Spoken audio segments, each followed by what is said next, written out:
Luke 17:20-21. Some of the Pharisees asked Jesus, "When will God's kingdom come?" Jesus answered, "God's kingdom is coming, but not in a way you can see it." People will not say, "Look, God's kingdom is here," or "There it is." No. God's kingdom is here with you. God's kingdom is here within you.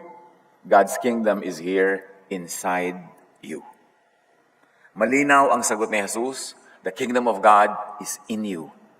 And what organ of your body could that be? The brain, the thought, the heart, the feelings. God's kingdom is there. God rules in your heart and mind, in your feelings and thoughts. Isang napakagandang definition ni Jesus tungkol sa God's kingdom na lagi ang iniisip ng mga tao, ito isang psychological, isang geographical place. Up there, far away. Sabi ni Jesus, no. God's kingdom is in you. Kaya ang itinuro niyang prayer is, Thy kingdom come. Hindi yung pupunta kami sa kingdom yung malayo. Sabi ni Jesus, this is how you should pray. Our Father, you are in heaven. Hallowed be your name. Thy kingdom come. Mapasa amin ang kaharian mo. In another way of saying, pagharian mo kami para kami ang maging kingdom mo. Pagharian mo ba, Panginoon, ang aming isip, ang aming puso, ang aming iniisip, ang aming nadarama, ang aming emosyon. Pag ni-reverse yun naman yan, siyempre ang kabaligtaran ng heaven, hell. Hell can also be with you.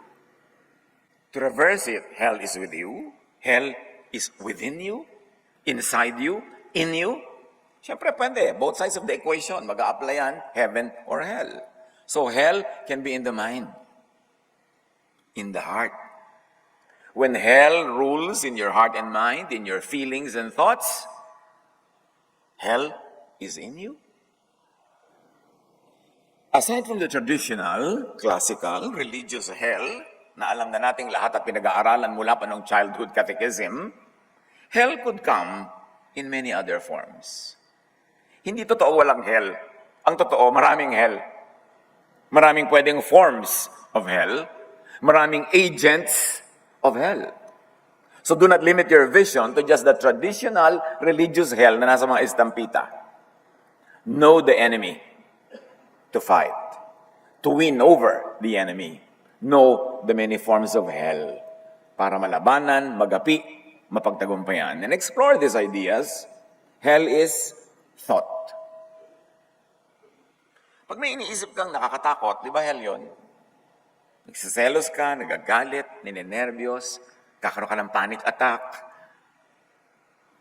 Sabi ng philosophy, and we are exploring many scholarships to define and to complete our definition of hell.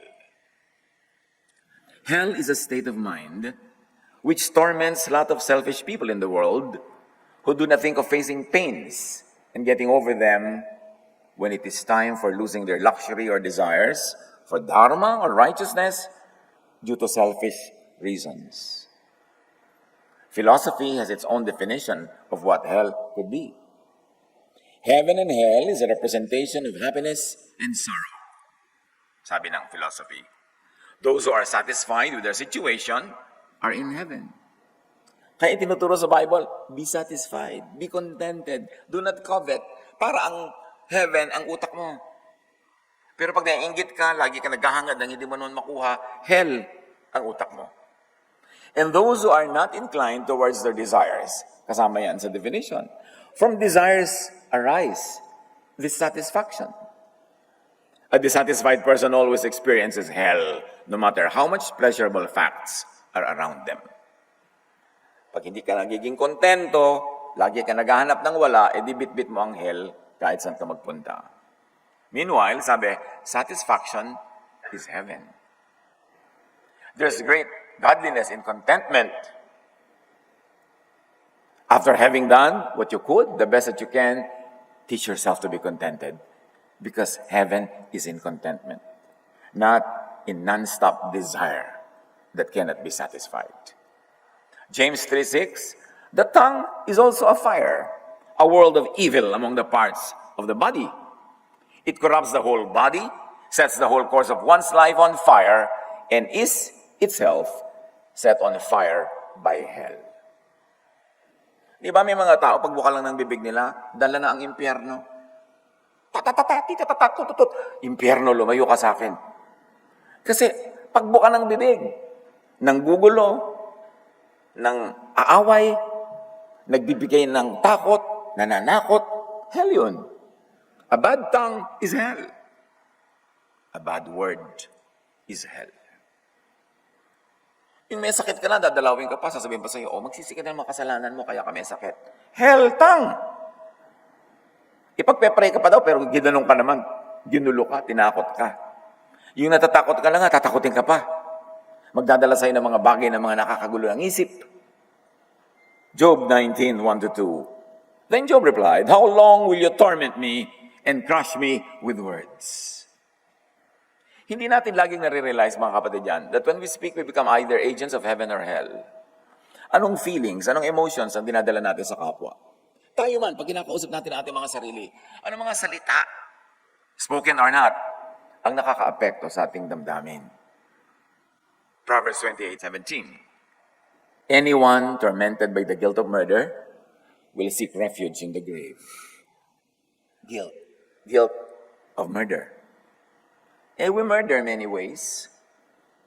Consciously or not, we become guilty when we do something wrong. Kaya pag may ginagawa tayong mali sa kapwa, may guilt yun. Hindi ka man gising na gising sa katotohanan na may guilt ka. Kaya hindi mo alam ba't sumasakit ang ulo ko, ba't sumasakit ang bewang ko, ba't di ako makatulog, ba't wala akong gana. Kasi dinadalaw ka ng impyerno through guilt. Guilt is thought. Guilt is hell. Kaya ang ministry ni Jesus, mangtanggal ng guilt. By what? By forgiveness. Sabi niya, I forgive you your sins. Kung guilty ka sa kasalanan mo, you're feeling guilty, ang heaven, marinig mo yung, I forgive you. Heaven yun. Pero yung, you are a sinner, you will go to hell, you are bad. Hell yun. At hell ang feeling na dinadala nun sa tao. Kaya si Jesus hindi nang judge, hindi nagja-judge. Kasi ang dinadala niya, heaven. Heaven is guiltlessness. And you become guiltless not because you are perfectly holy, but because you are forgiven. That is the message of Jesus. The love of God, the forgiveness of God, the grace of God, para yung heaven bumaba sa iyo, thy kingdom come. Paano mag-thy kingdom come? Tapos lagi kang inuusig, lagi kang sinasabing makasalanan, lagi kang tinatakot ng impyerno. Paano darating yung kingdom? Kingdom of Satan ang darating noon. Kaya marami mga pulpits of hell, pulpits of doom. Kasi pag nakinig ka, nagkakadurog-durog ang puso mo. Nagkakasira-sira ang iyong damdamin. Nagkakagilty-guilty ka na wala namang kakambal na forgiveness. Natatakot ka, tinatakot ka. Ano yun? Agent of heaven? Naturally, agent of hell yun. Proverbs 18:14. The human spirit can endure in sickness, but a crushed spirit, who can bear? Kaya daw nating dalhin ang sakit ng katawan, pero yung sakit ng kalooban, yung panghinaan ka ng loob, mawalan ka ng pag-asa, matakot ka, yan ang hindi makakaya ng tao. To the point na may mga nagsusuicide. Nagsusuicide dahil guilty. Nagsusuicide dahil depressed. Depression is hell. Kaya dapat hindi ka lang depress ng kapwa. Alam mo na, nade-depress na, dadagdagan mo pa. Nade-depress ka na, dadagdagan mo pa yung nakaka-depress sa'yo. Dapat umaalis, tumataka sa ganyang estado kasi hindi yan ang kalooban ni Jesus para sa atin. Hell is a state of mind. It's not just a place na nakadrawing sa mga estampita. Hell is a state of mind shaped by a tormenting energy. May energy ang universe, may energy ang buong creation. Yung mga negative tormenting energies can be equated with hell. Sinasabi ng cognitive science, just like lifting weights strengthens your biceps, mindful meditation bulks up your brain. In particular, the parts dedicated to dealing with negative emotions. You have the power to build a better brain. All it takes is peace and dedication. If heaven is in the mind, if hell is in the mind, therefore you've got to do something with your mind. At kung yun daw mga ehersisyo, pag-gym ay nakakapagpa-develop ng mga muscles, ganun din ang mindful, thoughtful, positive, beautiful, peaceful thinking. Pag lagi mong in-exercise ang iyong brain muscles para mag-isip ng maganda, ng mabuti, ng kaiga-igaya, ng nakakatuwa, nakakaligaya, yun ang magiging estado ng iyong isip. Kaya kailangan pinapractice. Kaya may meditation. Kaya merong mga quiet time, quiet moments. Yung pagkagalit na galit ka, o excited na excited, o takot na takot, yung tinuturuan mo ang sarili mong kumalma, manahimik. Let the peace of God reign in your heart. Habit forming yan. Huwag lagi nagpapanik. Huwag lagi nagpapanik reaction. Pag may nadinig na kakagalit, huwag mo na magalit agad.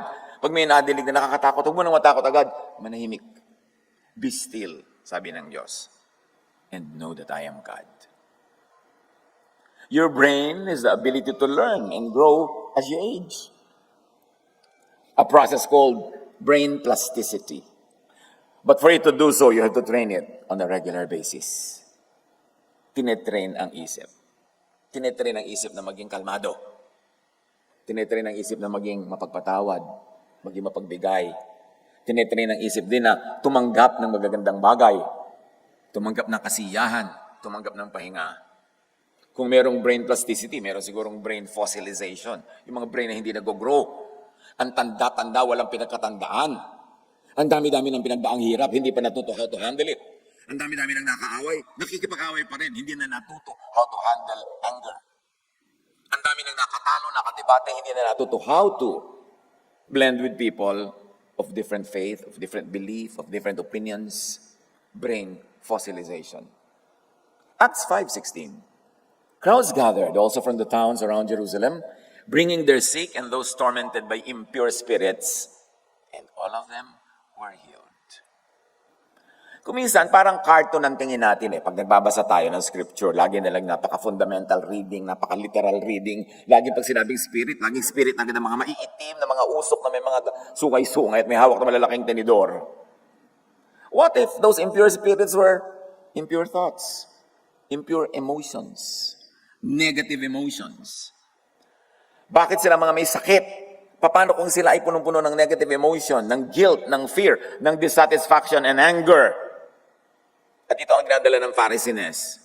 Spiritual sickness, negative emotion, lalong-lalo guilt and fear. Rejection, feeling rejected, feeling shunned, puwera, outcast. Yan ang ginagawa ng Pharisaic religiosity, kaya hindi na tayo tumitigil ng discuss tungkol dyan Kasi habang nagiging religyoso ka, pag Pharisaic ang religion mo, pagka masyadong makalo, mga legalista, hindi ka magkakapis, lalo ka matatakot. Hindi ka magiging totoo, lagi ka magtatago, lagi ka magbabalat kayo at magpapanggap kasi hindi ka acceptable for what you really are. Lagi kang mapaparusahan, ipapahiya, ipupulpito, ibibisto, ibubuletin board ang mga kasalanan mo. Anong kapayapaan doon? Kaya si Jesus, ganun na lang ang pagbangga at pagdurog niya sa mga katuroan ng Pharisees. Kasi alam niya, yung mga katuroan nun, ang mga masasamang espiritu, yun ang mga impacto, yun ang mga negative thoughts, fears, and guilt na nagpapahirap sa mga tao, nagbibigay ng depression, which transform into physical illnesses. Siyempre, pag may sakit ang isip mo, lalabas sa katawan. Pagka lagi kang worry, nakikita sa mukha mo. Pag lagi kang natatakot, lumalabas sa immune system mo. Kasi, magkaisa naman yung espiritu at katawan. Konektado. Pag may sakit ang espiritu, magkakasakit ang katawan. Paano ginamot ni Jesus yung mga taong may sakit ang katawan? They were healed by Jesus' touch. And on the surface, mukhang physical touch lang yun. But no, there's a deeper meaning to the touch. Jesus' attention, love, acceptance, forgiveness, and peace. Yun ang nagpapagaling. Yung babae, sabi niya, mahipo ko lang laylayan ng damit ni Jesus, gagaling ako. May pananalig kasi siya. Pero in-affirm ni Jesus yun. Sinabi niya, sino humipo sa akin? Umamin siya. Sabi niya, go in peace, you are healed. Nakatanggap siya ng affirmation. Kinonfirm ni Jesus na gusto ni Jesus yung ginawa niya. Lumapit siya. Gumaling siya. Gumaling siya physically, pero dahil gumaling siya spiritually. Paano gagaling ang mga may sakit kung laging ang pinag-uusapan, sakit pa rin? Kaya pag may nag-uusap-usap, nagpapataasan ng presyon kung magtigil kayo. Nagpapaligsahan kayo kung sino ang mas malapit ang mamatay? Sige nga. Apura kayo. Lagi pinag-uusapan, mga ganun. Lagi nilang, ay, ang traffic. Ayoko ng traffic yan. Lating darating, traffic. 50 taon na natin pinag-uusapan ng traffic. There's nothing new. Why don't we stop talking about it and just live with it? Hindi natin yan mabago. Lagi na lang ang pag-uusapan, mga negative. Pumaapekto yun sa ating katawan. Kahit negative tungkol sa kapwa. Pinag-uusapan yung kasalanan ng kapwa, mga kamalian ng kapwa. Tumatalab din sa inyo yun. Kinakapitan din kayo ng mga impacto na yun. Kasi sila ang topic nyo eh. Sabi ng Job 19:2, how long will you torment me and crush me with words? Sabihin nyo yan sa lahat ng mga marites na lagi may bulong-bulong sa inyo. How long will you torment me with all your chismis? How long will you torment me with all your reklamo? With all your galit? Galit sa barangay, sa gobyerno, sa planeta. Stop this. Hell in words. Kaya mayroong mga bagay na hindi sinasabi ng word eh. Hindi mo lagi sasabing, may sakit ako, may sakit ako. Dahil yung mga sakit na yan, yung mga words na yan, mayroong kinakatawan yan ng mga ideya out there in the universe, energies, powers that you attract. Kaya careful with words. Proverbs 16:24, pleasant words are like a honeycomb. Kababaligtad naman eh. Pwede naman yung words mo pampagaling. Yung sabi ng asawa mo, masarap bang luto ko? Sasabihin mo, colorful. Kaysa naman sabihin mo, hindi masarap kasi mangot na yon. Sa isang salita lang kuminsan can make or break a day. Nag-iingat tayo sa salita. Pleasant words. Sweet and delightful to the soul and healing to the body. Kita nyo? Ulitin natin. Proverbs 16:24. Pleasant words are like a honeycomb. Sweet and delightful to the soul, to the spirit, and healing to the body. Very effective. So there's heaven in words. Yung sasabihin mo, I forgive you. Heaven yun. You are healed. Heaven yun. You are loved. Heaven yun. Marami pa. Ang ganda mo. Heaven yun. Matuto tayong gamitin yung words positively. To heal, not to harm. To encourage, not to discourage. To empower, not to weaken. Now, explore these other ideas also. That the devil, aside from the traditional, classical demon, could also be a tormenting thought or energy. Sabi ng neuroscience, enough stress and trauma can damage memory systems. Even a few days of sleep deprivation fog the mind. While sensory deprivation can lead to hallucinations and other symptoms of psychosis. Humiliation adds powerfully to the sense of being out of control. One of the worst things that you can do to destroy a person is to humiliate him or her. Pharisiness humiliates by rejection, by judgment. Yung mga member ka ng isang faith community, tapos nagkasala ka, pupulpituhin ka, ipapaamin sa iyo sa buong lahat ng kasalanan mo. May nagsasabi pa sa akin sa mga pamangkin sa Facebook, yung anak ko po dalaga pero nagbuntis. Ang ginawa ng church, pinagsalita sa harap, ipinaamin sa lahat. Ako po'y nagbuntis. Sino ang ama? Madilim po, hindi ko alam. Hihiyain kang ganon. Bakit yung pagbubuntis mo na ginawa mo privately, kailangan bulat-latin sa buong publiko? Answerable ko ba to the whole congregation kung anong ginagawa mo? Pero ginagawa yun ng Pharisee churches. Hindi hiya. Anong mapapalamang hiyain ng tao? Sa palagay mo ba, lahat ng ibang potential magbubuntis pa dyan, mapipigil dahil lang may hinaya ka dito? It doesn't work. It destroys. Sabi pa ng ating binabasa, however you tag your thoughts as trash or as worthy of protection, seems to make a difference in how you use those thoughts. Kung mababa ang pagtingin mo sa thought mo, dahil pinababa ng mga self-righteous, ng mga judgmental, di gano'n na magiging paggamit mo sa sarili mong thoughts. By physically throwing away or protecting your thoughts, you influence how you end up using those thoughts. Kaya iniingatan natin ang pag-iisip. At iniingatan din natin kung paano natin minamanipula ang pag-iisip ng ating kapwa.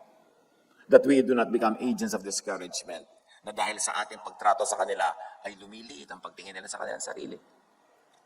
If you really want a new idea to come into your mind, you need to deliberately force yourself to stop thinking about the old one. Imagine, sinasabi ito ng neuroscience. Ay, ito rin naman ang sinasabi ng Bible. From the old covenant to the new. Diba? From the old commands to a new command of love.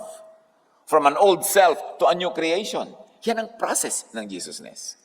Kailangan baguhin mo ng baguhin yung old, maging new. Dahil we are growing from glory to glory. Hindi pwede ka maging fossil. Hindi pwede maging bonsai. Dapat ang tao, ang kanyang espiritu nag-grow. Ang kanyang mind nag-grow. And to grow into something, you have to outgrow something else. Para ka lumago, meron kang iiwan. Hindi pwedeng hindi ka mo iiwan yon kasi hindi ka lalago. Hindi ka makakalayo kasi dapat lumaki ka. Lamentations 1:20, see, Lord, how distressed I am. I am in torment within. And in my heart I am disturbed. For I have been most rebellious. O again, may rebellion against the law. Rebellion against the law makes you sinful, sin makes you guilty, guilt crushes your spirit, and your spirit leads to depression. Pag laging gano'n ang issue, kaya ang ginawa ng Diyos, naging gracious, nilinaw ni Jesus, gracious ang Diyos. Yes, you are all lawbreakers, you are all sinners, but you are declared sinless, forgiven by grace. Bakit hindi ka gagaling pag naintindihan mo yun? That God is gracious. That God forgives. Yung golden words, I forgive you. Yung prodigal son, pagbalik niya sa kanyang ama, sabi niya, I'm a sinner. I don't deserve to come here and to come back. Gawin mo na lamang akong katulong. Hindi nga pinansin ng ama yung issue. Sabi niya, bihisan niyo. Damitan. Golden words. Accepted. Loved. Job 15:20. All his days, the wicked man suffers torment. The ruthless man through all the years stored up for him. Why? Because there's conscious or subconscious guilt. Proverbs 28:17. Anyone tormented by the guilt of murder will seek refuge in the grave. At inuulit lang natin. Kaya may mga nagsusuicide. Sobrang nagigilty. Or sa sobrang guilt na wala na ng bait, depression brings them to careless thinking. And then they defy the basic rule of life, which is to continue living, and then they kill themselves. Kaya napakahirap i-handle yung mga suicide eh. Kasi hindi mo alam kung pati ikaw guilty ka, ba't nag-suicide to? Sa isang pamilya may nag-suicide, nahihirapan ka rin. Anong pananagutan ko? Bakit? Kaya yung guilt na yan ang dinidil ni Jesus. Huwag nating gawing business na magpag-guilty ng kapwa. Kung talagang may kasalanan siya, dapat siyang mag-guilty, sila ng Diyos ang mag-usap. Huwag ka na makialam, huwag kang sumabat, huwag kang mang-guilty ng kapwa. Let the Holy Spirit convict people if they are really guilty, not you. Trabaho ng church, mang-pag-guilty, makialam sa kasalanan ng may kasalanan. This is private business between God and man or woman. Huwag kang makialam. May kasalanan po si ano. Anong pakialam mo? May kasalanan ka rin. Yan ang askasuhin mo. Yan ang atupagin mo. Ang mga churches walang hinahanap kundi sino nagli-live-in. Lalong-lalo pag nasa worship team ka, ang init-init ng mata sa'yo ng mga tao. Naku, yung po ating drummer at saka yung singer, nagli-live-in pala. Di tanggalin mo nang walang kumanta. Ikaw ang kumanta. Nanggigigil masyado ang church sa mga sins na may kinalaman sa sex, may kinalaman sa relationship, sa ganyan. Pero wala namang nililitis dahil proud. Dahil tax evader. Dahil inagawa ng mana ang kapatid. Dahil hindi nagsusustento sa magulang. Pero pag ganyan nililitis, puro may kinalaman lang sa sino nagli-live-in. Baka inggit. Bakit gigil na gigil sa konting listahan ng mga sins? Pero yung iba, pinapabayaan lang. This negative energy could torment a person only if the person attracts, hosts, and propagates it. Dibdibin nyo yan. Ang mga negative energy, kakapit lang sa'yo kung pinagbubuksan mo ng pinto. Kung pinauupo mo sa sala, magtatagal. At kung iyayakap mo, kukubabawan ka talaga. Kaya yung mga nagdadala ng negative energy, nire-reject nyo agad yan. Yung mga laging may sasabihin na nakakagulat, nakakatakot, nakakainis, huwag nyo entertainin. Especially kung kayo mismo yung nasa isip nyo yung ganon, itaboy. Mananatili yan sa inyo only if you are hospitable. May kasama yung mga sakit, may kasamang mga takot, may kasamang mga nakakasira ng personalidad. Pati quantum physics, sabi, reality depends on the observer. An observer can influence the outcome of the system by changing how the system is seen or observed. Si Jesus, sinasabi niya yan. If you have faith, observe, pray, tell this mountain to throw itself into the sea, and it will. Sasabihin ng iba, how can a mountain be thrown into the sea? I don't believe. Well, you don't believe, therefore the mountain will not throw itself into the sea because you don't believe. But for those who believe, it happens. Magkaiba kayo ng reality. Quantum physics and even the power of prayer and faith, pareho ang sinasabi, you can make your own reality. At iba-iba tayo ng mga realities. Nagbabiyahe kayo, nasiraan kayo sa daan, yung mga negative ang thinking, iniisip na abala ang biyahe, yung iba, makapaghanap nga ng tindahan ng halo-halo, makakain muna. Positive ang nangyari sa kanya. Magkaiba kayo ng reality, pareho yung object. What is your reality? What reality do you make in your mind? Do you choose to be unhappy or to be happy? Do you look for the positive or the negative? Humahanap ba kayo ng gulo o kapayapaan? You create your reality because reality depends on the observer. Believe and it will be done to you. The battle, the victory, the loss really happens in the mind. Now, being forgiven, knowing that one is forgiven, counted as forgiven, declared righteous, can change the kalooban from guilt and torment to peace. There is only one way to be peaceful about our human nature, about our continuing failure to satisfy the Jewish law, and that is to accept forgiveness, to accept that you're forgiven, and to enjoy the grace of God. There is no other way to find peace. You can never work out to the point that you are peaceful because nagawa mo yung dapat mong gawin, nasunod mo ang dapat na sundin, nasatisfy mo ang lahat ng requirements of the law. You can never do that because when you fail in one law, you fail in all. You will be a dismal failure. Blessed are the people who will really realize what grace of God means. That it is given freely, that you can enjoy it, though you do not deserve it. But the Pharisees will not tell you that. They will always say, work out your salvation. Do this, do that, do this, do that. And of course, you will always fail. And when you fail, they will judge you. Hihiyain ka, natatakot ka lagi, nagpapanggap ka, magkakasakit ka. Kaya maraming relihiyoso, mayroong mga neural disorders.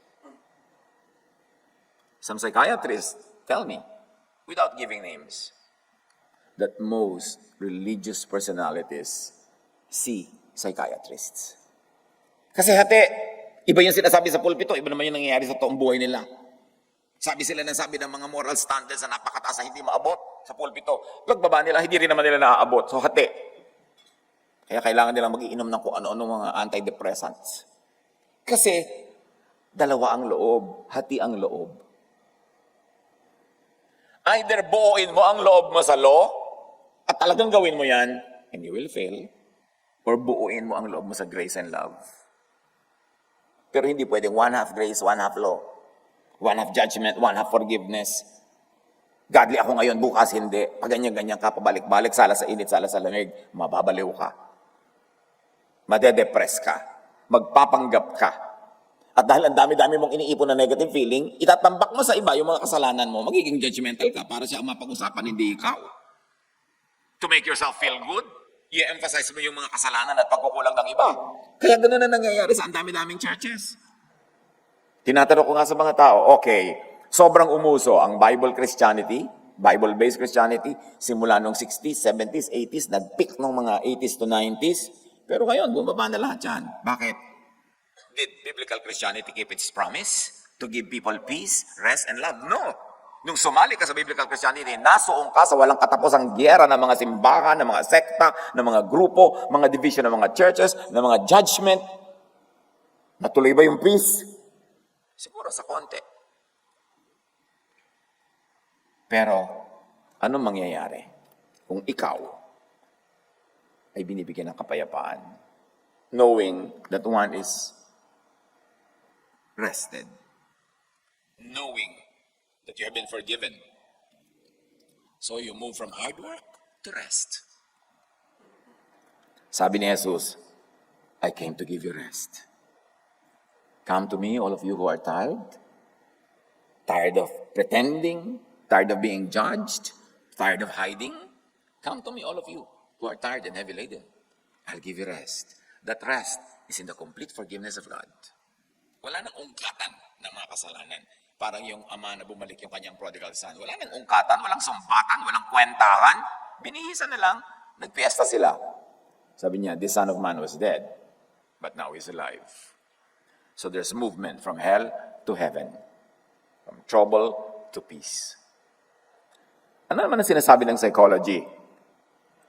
Our mind can be our biggest challenge and obstacle. Yet if we manage it skillfully, it can be our biggest ally, helping us to reach new heights of personal development and work performance. Mind pa rin. And let me emphasize, Phariseeism makes the mind hell. Kasi lagi kang kulang. 1 Thessalonians 5:5-6. You are all children of the light and children of the day. We do not belong to the night or to the darkness. So then, let us not be like the others who are asleep, but let us be awake and sober. In other words, let's be awake to God's grace. Let's be conscious of God's grace. Let's be sober, not drunk. Matino ang isip, hindi malabo. Para pakinabangan natin ang sakripisyo ni Jesus at ang bigay na pag-ibig ng Ama through Jesus. Maging conscious. Huwag gawing dekorasyon na word yung grace. Live under grace. And give grace to everyone else. Be gracious. Pag judge ka ng judge, sukat ka ng sukat, hindi ka gracious nun. God is gracious, tapos ikaw hindi gracious. Ang gusto mo lagi, parusahan ng may kasalanan, pero gusto mo, yung kasalanan mo, hindi parusahan ng Diyos. Napapansin nyo ba, marami mga Bible-based Christians, tuwang-tuwa pag yung mga taong ikinoconsider nilang may kasalanan, nakakasakit. Nasusunugan ang bahay, nakakandawindang-windang ang buhay, sabi nila, kasi sinner. Hindi mo kakitaan ng habag. Parang pinagbubunyi nila na yung mga kalaban nila sa doktrina, yung mga kalaban nila sa paniniwala, pinaparusahan. Hindi sila tinatablan ng grace na lagi namang binabanggit. Kaya napakalaking challenge sa biblical Christianity, totoohin naman ang pag-unawa at pagtanggap sa grace ng Diyos. Huwag gawing dekorasyon. Huwag isang salita na nakakwadro sa dingding o nakadikit sa refrigerator. Unawain. Para tumalab sa isip at puso, at ang puso at isip ay maging kaharian ng Diyos at pagharian ng kapayapaan at pag-ibig at katahimikan. Ephesians 5:14, this is why it is said, wake up, sleeper! Rise from the dead, rise from hell, rise from guilt, and Christ will shine on you. Heaven, peace will shine on you. Quantum mechanics says reality is what you choose it to be. So what will you choose for your life? What will be your reality on a daily basis? Law or grace? It's your choice. And as you choose, it will become your life. What will be your reality? Hell or heaven? It's your choice. Because reality is what you choose it to be, sabi ng quantum mechanics, at sabi ni Jesus, if you believe, it will be done to you. If you really will believe in grace, you will live under grace. But if you don't really believe in it, salita lang, bulaklak lang ng dila, at sa law ka talaga naniniwala, law will be your life. Law will be your reality, and you will always be guilty and afraid. Sabi ng quantum physics, reality doesn't exist until observed. In other words, pag sinabi mo yan sa biblical language or spiritual language, hanggang di mo hinihingi at paniniwalaan, hindi ibibigay sa'yo. Napaka-parallel ng mga katuruan ni Jesus, the most and major katuruan ng Bible at ng sciences. Hindi sila magkalaban, sila'y tugmang-tugma. Your truth can be subjective. It can be chosen. You can choose to be happy, and you can choose to be sad. You can choose to be an angel, and you can choose to be a demon in someone's life. Faith, thought, moves mountains. So whatever you believe in, whatever you subscribe to, will be your life. Philippians 4:8. Kaya naman, whatever is true, noble, right, pure, holy, lovely, whatever is admirable, meaning heaven. If anything is excellent or praiseworthy, heaven, think about such things. Anong iniisip mo? Sabi, ang isipin mo yung true, yung noble, right, pure, lovely, admirable, praiseworthy, excellent. Para yon ang maging reality mo. Bakit po kaya hindi ako makatulog? Gabing-gabi na, natatakot pa ako, ninenervyos ako. Eh, ano bang ginagawa mo bago matulog? Nanonood po ng horror. Ingod-god kaya kita dyan. Nagtaka ka pa. Ang iniisip mo, horror. Tapos, yung buhay mo, horror. Kaya dapat hindi ka na nagbabasa. Halimbawa, lalo mga comment sa Facebook paggabi, baka may mag-comment pa doon, pinintasan ka, chinismis ka. Paano ka makakatulog? It's your choice. Kung anong ilalagay mo sa loob ng utak mo. Colossians 3:2, set your minds on things above, not on earthly things. And if I may extend it, set your mind on grace, not on the law. Kasi kung anong titigan mo, yun ang magiging reality mo. Romans 8:6, the mind governed by the flesh is death, but the mind governed by the Spirit is life and peace. And if we may parallel to the issue of law, the mind governed by the law, by sin, is death, but the mind governed by the Spirit, by grace, by love, is life and peace. Madali namang mag-parallelism eh. And it can be supported by all your readings. Pag synthesize mo yung mga readings, diyan din pupunta lahat. 1 Peter 1:13, therefore, with minds that are alert and fully sober, set your hope on the grace to be brought to you when Jesus Christ is revealed at His coming. Saan daw isaset ang mind? Sa grace. Tapos sasabihin mo pa, God is gracious, pero God is also just, so dapat may parusa pa rin. Isisigit pa rin. So tahimik na guguluhin pa uli. Forgiven na, guilty uli. That is the mind of a Pharisee. Hell is out there, but very immediately, hell is in here. In you, in your mind, in your thought. Pareho lang yan. So change your mind. Mind discipline. Romans 12:2, don't change yourselves to be like the people of this world, but let God change you inside with a new way of thinking. Then you will be able to understand and accept what God wants for you. And what does God want for you? Grace, guiltlessness, heaven. You will be able to know what is good and pleasing to Him and what is perfect. Change your mind from heaven to hell. Dear Lord, we thank you that we can change our mind from heaven to hell. That you have given us the power to choose. Turuan mo kami ang maging mapanuri kung paano kami mag-isip, paano kami magsalita, paano kami mamuhay. At linawin mo sa amin, God, once for all, that we can choose to live under grace. That we can enjoy heaven in the heart, in the mind, here and now. Instead of suffering in hell in the mind, here and now. Sa ilang saglit na katahimikan, pagbulay-bulayan natin mga kapatid, humanap ng personal application sa ating buhay. Be with the Lord in silent reflection.